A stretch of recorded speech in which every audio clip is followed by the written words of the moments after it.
And it's those open and honest conversations that perhaps some of our patients feel they can't have with family and friends. It wouldn't be a natural conversation to talk about the fact, I'm dying, I want to die at home, these are my end of life wishes. A lot of people choose not to have what we would call quite challenging conversations because, as you say, they're perhaps not enabled or don't have the knowledge. They're quite scared of talking about death and dying.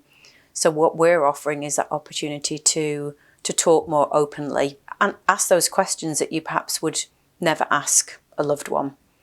Yes, and again, it is a subject area that people find exceptionally difficult to talk about.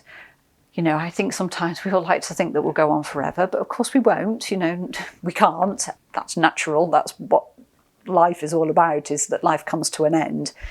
But individuals often find it very, very difficult to have those conversations. And I think sometimes, you know, we're all bound up by some of those fears of somehow upsetting another, or that if we talk about it with our families, are we causing them distress? Or equally, sometimes for those people around an individual, their difficulty with raising that conversation or wanting to dismiss it, you know, and the number of times we hear people say, I can't talk to my nearest and dearest about this, because they sort of say, oh, don't be silly, you know, we're not talking about this yet, or that's not going to happen, or it's not going to happen for ages. And the danger is that the it's not going to happen, or it's not going to happen for ages keeps getting put off and put off and put off. And what is worse is for somebody to get to the point where either they individually or their loved one is actually getting quite close to death. And suddenly this awful realisation of not knowing what it was that that person wanted, or how they want to be cared for, or making the wrong decision, or feeling that you might get it wrong by making the choices that you make. And what we're trying to do is create the environment for people to have that difficult conversation in as comfortable a way as possible. And what we often find is that if people can start that conversation with us here, it then becomes easier for them to talk about it with their nearest and dearest outside of this building. And that's a significant step forward for people.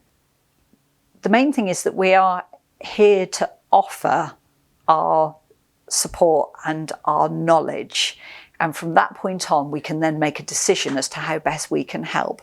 So I guess the key thing is trying to say to people, just approach us.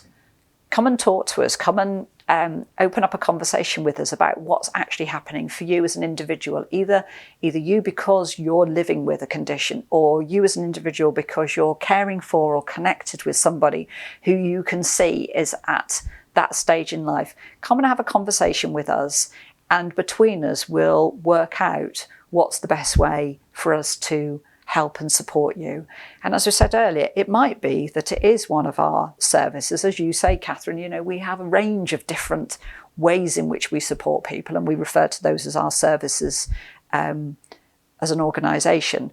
But actually, the main thing is about having a conversation with us and then letting us work out with you what we can best offer. And then if it's not us, actually who else out there in the community could offer that support? Because, you know, we're not all answers to everybody. We can't do all things for all people, but what we do have is an awful lot of knowledge about what else is out there and what people can access and what's right for them at the right time. And through that process of signposting people, again, our aim is to actually ensure that people get what's right for them at the right time.